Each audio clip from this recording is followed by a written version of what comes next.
बक्सर, गंगा जी के इस पार बक्सर जिला है बिहार का, और गंगा के उस पार बलिया, और बलिया के बगल में गाजीपुर जिला है, उत्तर प्रदेश का गाजीपुर, वो जहाँ से हमारे अजय बाबू आए हुए हैं। गाजीपुर जिले का नाम पहले था गांधीपुर। क्या नाम था?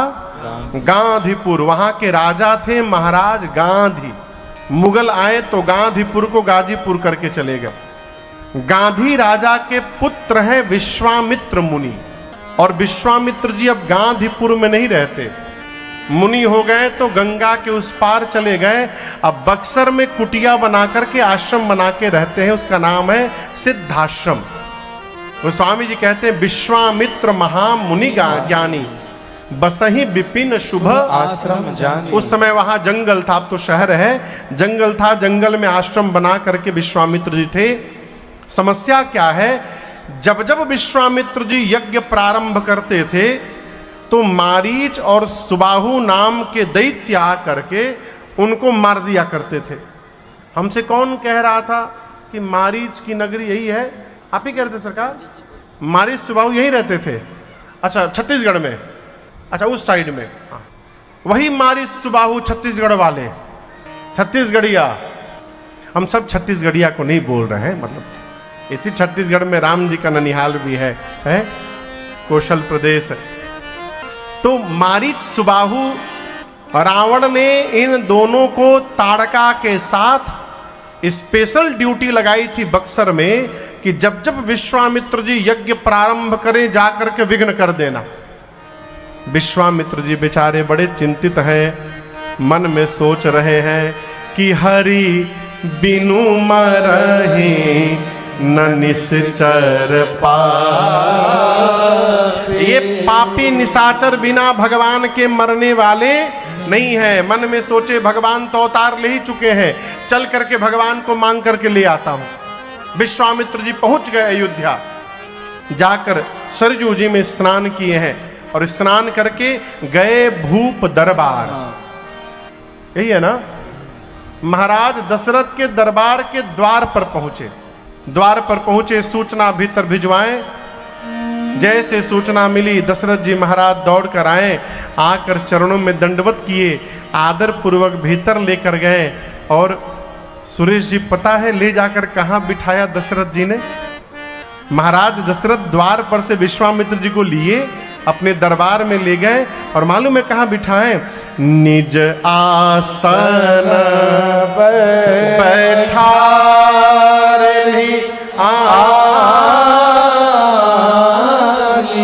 अपने राज सिंहासन पर ले जाकर विश्वामित्र जी को बिठा दिया।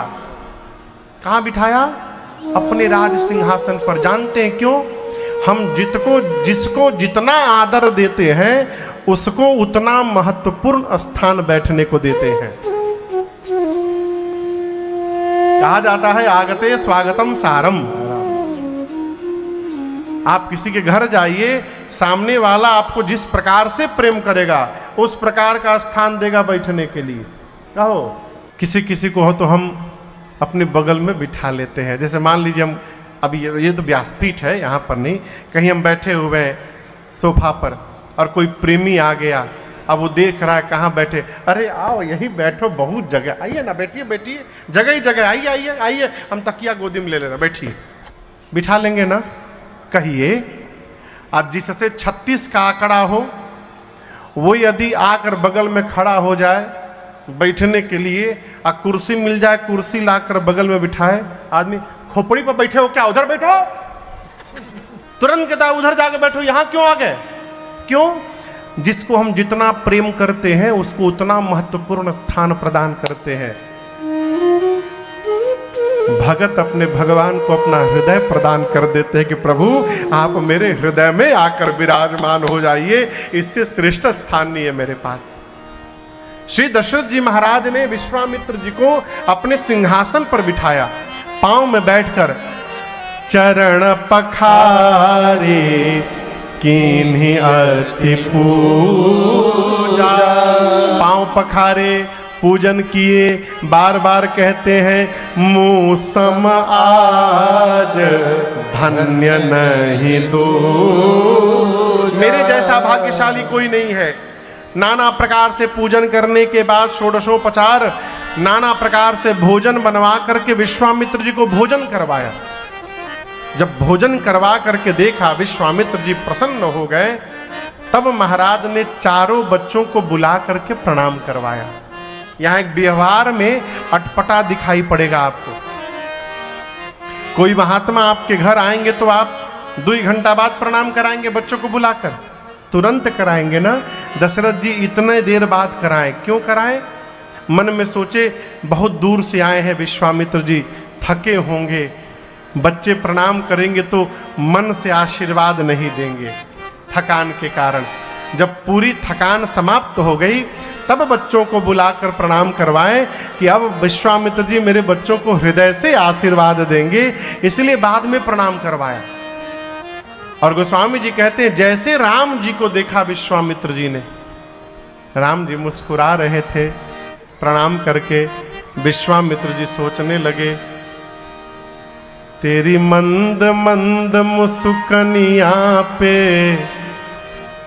अरे बलिहार राघव जी, बलिहार राघव जी, तेरी मंद मंद मुस्कनिया पे, तेरी मंद मंद मुस्कनिया पे बलिहार राघव जी, ओ बलिहार राघव जी, तेरी मधुर मधुर मुस्कनिया पे, तेरी मधुर मधुर मुस्कनिया पे बलिहार राघव जी, बलिहार राघव जी।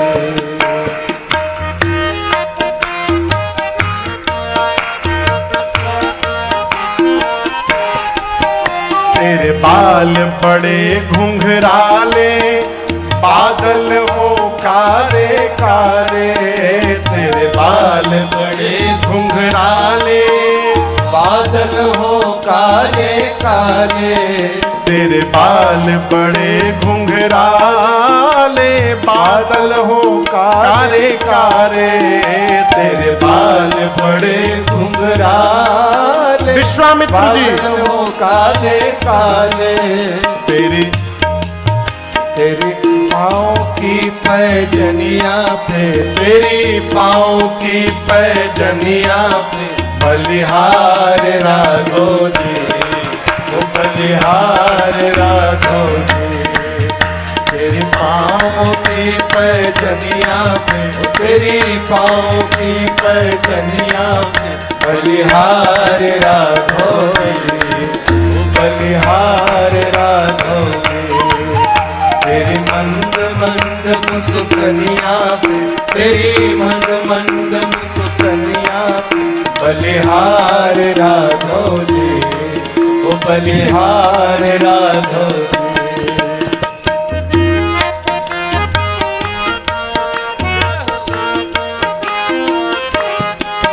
तेरे नैन बड़े कजरारे, लगते हैं सबको प्यारे, तेरे नैन बड़े कजरारे, लगते हैं सबको प्यारे, तेरे नैन बड़े कजरारे, लगते हैं सबको प्यारे, तेरे नैन बड़े कजरारे, लगते हैं सबको प्यारे, तेरी तिरछी सी चितवनिया पे, तेरी तिरछी सी चितवनिया पे बलिहार राघव जी, ओ बलिहार राघव जी, तेरी तिरछी सी चितवनिया पे, तेरी तिरछी सी चितवनिया पे बलिहार राघव जी, ओ बलिहार राघव जी, तेरी मंद मंद मुस्कनिया पे, तेरी मंद मंद मुस्कनिया पे बलिहार राघव जी, ओ बलिहार राघव जी।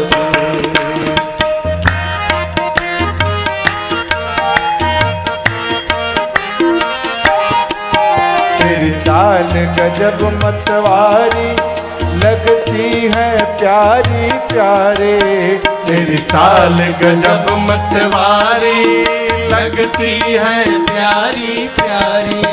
तेरी चाल अजब मतवारी लगती है सबको प्यारे।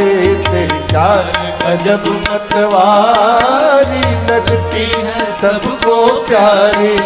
तेरी बुलकन की लटकनिया पे, तेरी बुलकन की लटकनिया पे बलिहार राघव जी, ओ बलिहार राघव जी। तेरी बुलकन की लटकनिया पे, तेरी बुलकन की लटकनिया पे बलिहार राघव जी, ओ बलिहार राघव जी। तेरी मंद मंद मुस्कनिया पे, तेरी मंद मंद मुस्कनिया पे बलिहार राघव जी, बलिहार राघव जी, बलिहार राघव जी, बलिहार राघव जी। अरे बलिहार राघव जी, बलिहार राघव जी। श्री दशरथ जी महाराज विश्वामित्र जी से पूछे, मुनिवर कहिए कि ही कारण आगमन तुम्हारा, आपके आने का कारण क्या है? कहु सो करत न लावऊं बारा। आप केवल एक बार अपने आने का उद्देश्य मुझे बताइए। आप कहने में विलंब कर रहे हैं ना, आप कह देंगे तो मैं करने में विलंब नहीं करूंगा महाराज, तुरंत करूंगा। आप कहिए क्यों आए हैं? विश्वामित्र जी मन में सोचे ये उचित समय है। महाराज स्वयं पूछ रहे हैं, कहे राजन, असुर समूह सतावहि मोहि, मैं जाचन आयऊं दृपतो। राजन, मुझे असुरों का समूह वन में सता रहा है और आज मैं आपसे एक याचना लेकर के आया हूं आपके पास। महाराज ने कहा, तुरंत कहिए क्यों आए हैं आप कहिए, मैं तुरंत पूरा करूंगा। विश्वामित्र जी मन में बोले, पहले सुन तो लीजिए मैं क्या कहने वाला हूं। कहे, राजन,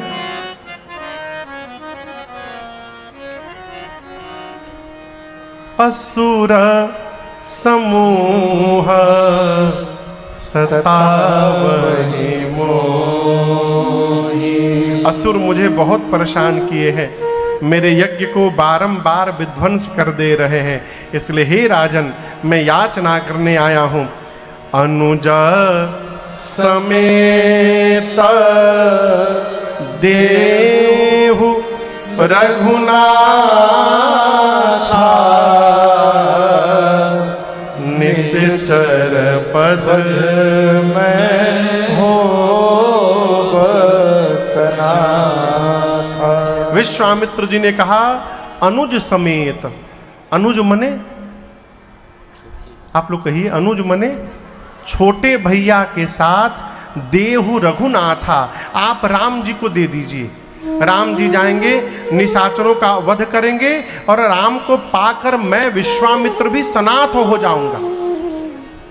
निश्चर बध में हो सनाथ।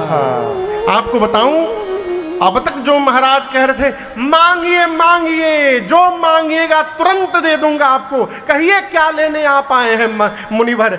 जैसे विश्वामित्र जी ने मांगा, महाराज बोले, आप राम को मांगने आ गए हैं।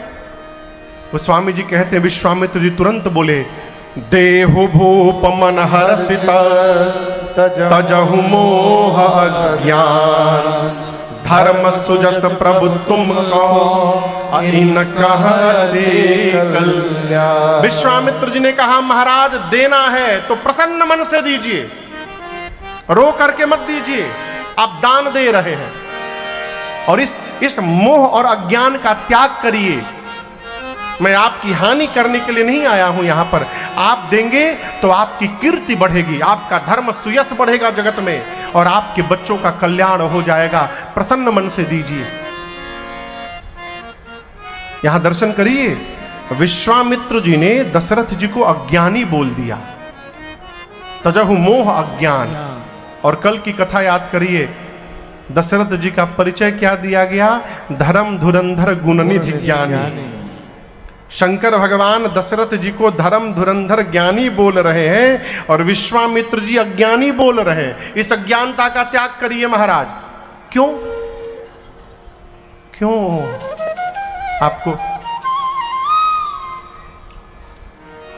आपको बताऊं, श्री दशरथ जी महाराज जानबूझकर अज्ञानी बने हैं, जानबूझकर। क्यों? महाराज सोचे, दशरथ आज यदि ज्ञानी बनोगे तो राम को देना पड़ेगा, और वो ज्ञान ही किस काम का जिसके चलते राम ही जीवन से दूर हो जाए। यदि ज्ञानी बनने से राम दूर चले जाएंगे तो ज्ञानी न बनो, अज्ञानी बन जाओ। महाराज जानबूझकर अज्ञानियों जैसा व्यवहार करने लगे। इसलिए विश्वामित्र जी बोले, तजहु मोह अज्ञान। दशरथ जी हाथ जोड़ लिए, कहे बोले, मुनिवर मैंने कहा मांगिए, इसका अर्थ ये नहीं होता है कि आप कुछ भी मांग लेंगे। कैसे कैसे जीवन में बुढ़ापे में जाकर मुझे 4 पुत्र मिले हैं, ये मैं जानता हूं कि मेरे गुरुजी जानते हैं, और आप मुझसे राम को मांगने चले आए। मैं एक बात बोलूं आपसे विश्वामित्र जी, देखिए ना, राम में भी 2 अक्षर है, राम। मैं कहता हूं भूमि ले लीजिए ना, भूमि में भी 2 अक्षर होते हैं। आप जितना कहिएगा उतनी भूमि दे दूंगा आपको, जहां तक कहिए दे दूंगा। विश्वामित्र जी बोले, भूमि नहीं चाहिए। महाराज बोले, भूमि नहीं लेंगे। कोश में भी 2 अक्षर होते हैं, आप कहिए मैं अयोध्या का सारा कोश लुटा दूंगा आप पर। कोश ले लीजिए, मांग लीजिए, अभी तुरंत दे दूंगा। विश्वामित्र जी बोले, कोश भी नहीं चाहिए, कोश भी नहीं लेंगे। धन, धन बोलिए, धन में भी 2 अक्षर होते हैं, राम में 2 अक्षर, धन में भी 2 अक्षर। आप जितना कहिएगा उतना धन दे दूंगा। धन के साथ कहता हूं गौ में भी 2 अक्षर होते हैं, आप गौ मांगिए, जितनी मांगिएगा गौ दे दूंगा। विश्वामित्र जी बोले, धन गौ लेने नहीं आया हूं। महाराज बोले, अब क्या दूं आपको? बोले, देखिए विश्वामित्र जी, अब अंतिम मेरे पास जो बचा है मैं आपको बता रहा हूं। प्राण में भी 2 ही अक्षर होते हैं, मेरे पास अब कुछ बचा नहीं है। आप कहिए ना, मैं आपको अपना प्राण निकाल कर दे देता हूं, अभी तुरंत दे देता हूं, तुरंत दूंगा, पल भर की देरी नहीं लगाऊंगा, निमिष मात्र में दे दूंगा।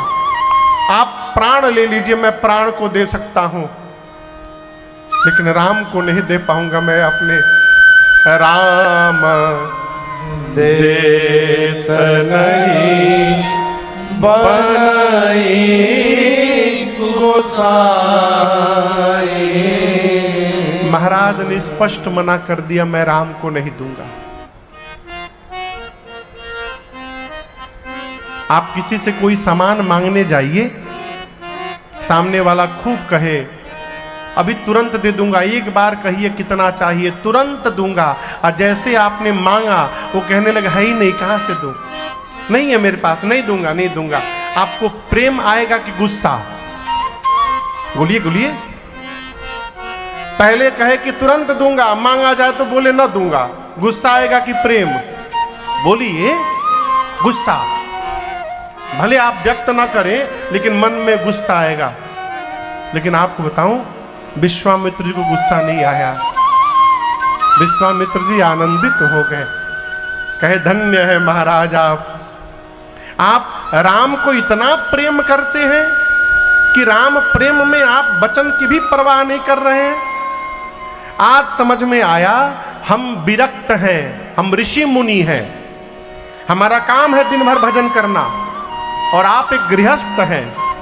आज समझ में आया, भगवान हम मुनियों को न मिल करके एक गृहस्थ के घर में क्यों अवतार लिए हैं? गृहस्थ होकर जितना आप राम को प्रेम कर रहे हैं, मैं विरक्त होकर नहीं कर पा रहा हूं। महाराज आप मेरे से धन्य हैं, धन्य हैं।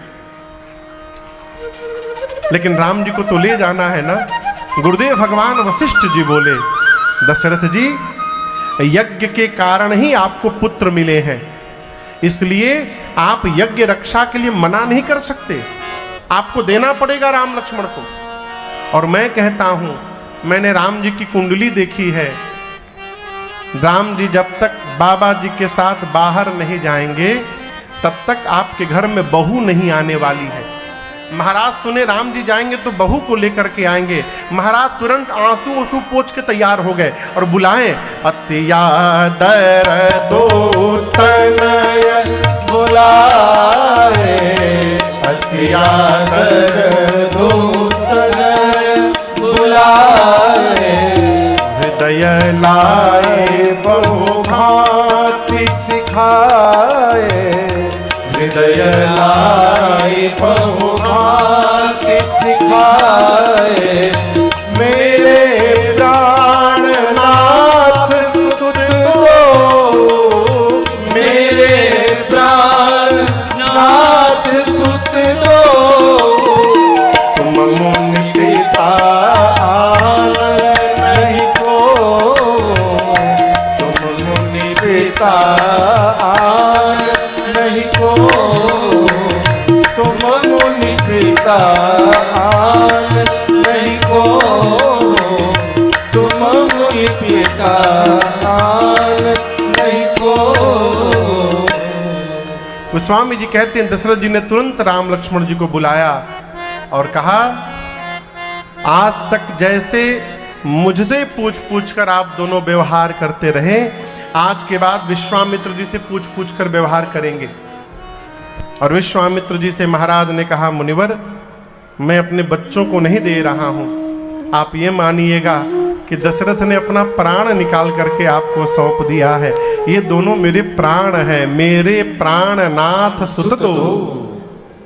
राम लक्ष्मण जी पिताजी को प्रणाम करके, माताओं को प्रणाम करके विश्वामित्र जी के साथ चले। और चलते चलते बीच में ताटक वन आया, जहां ताड़का नाम की राक्षसी रहती थी। ताड़का को जैसे पता चला विश्वामित्र जी आ रहे हैं, विकराल रूप धारण करके ताड़का दौड़ी। लक्ष्मण जी निकाल लिए बाण मारूंगा, राम जी हाथ पकड़े, बोले अबला है, हम रघुवंशी हैं, रघुवंशी अबलाओं पर प्रहार नहीं करते। विश्वामित्र जी बोले, राम ये अबला नहीं, यही सबसे बड़की बला है, मारिए तुरंत इसको। जैसे विश्वामित्र जी ने कहा, राम जी अपना अमोघ बाण निकाले और एक बाण में एक ही बाण प्राण हर लेना, दिल जानते निज पद दीना, दिल जानते निज पद दीना, दिल जानते निज पद दीना। अबर से निज नाथ जय चीनी, विद्या निज कहूँ विद्या दीनी, जाते लागन क्षुधा पिपासा, अतुलित बल तन तेज प्रकाशा, आयुध सर्व समर्पित, प्रभु निज आश्रम आन, कंद मूल फल भोजन, दीन भगत हित जान। भगवान ने एक बाण में ताड़का को समाप्त कर दिया। दीन जानकर प्रभु ने ताड़का को अपना पद दिया। ताड़का का तेज राम जी के दाहिने पांव के अंगुष्ठ में प्रवेश कर गया। तब जाकर विश्वामित्र जी को विश्वास हुआ ये भगवान है। विश्वामित्र जी जितने आयुध थे राम उनके पास, राम जी को समर्पित किए। आश्रम लाए हैं, कंद मूल फल भोजन हुआ, रात्रि में विश्राम। प्रातः काल राम जी ने विश्वामित्र जी से कहा, गुरुदेव आप निर्भय होकर यज्ञ करिए, हम दोनों भाई पहरे में खड़े हैं। यज्ञ प्रारंभ हुआ। मारीच सुबाहु विशाल सेना लेकर के दौड़े हैं। राम जी ने मारीच को देखा तो समझ गए आज नहीं मारना है, आज यदि मर जाएगा तो सोने का हिरण कौन बनेगा। इसलिए भगवान ने बाण का फर निकालकर बिना फर के बाण से मारा। मारीच 100 योजन दूर जाकर समुद्र के किनारे गिरा है। सुबाहु को अग्नि बाण से जलाकर भगवान ने भस्म किया है और पीछे जितनी निशाचरी सेना थी लक्ष्मण भैया ने एक ही बाण में सबको समाप्त कर दिया। देवता आकाश से पुष्प की वर्षा करके कहते हैं, बोलिए यज्ञ रक्षक भगवान की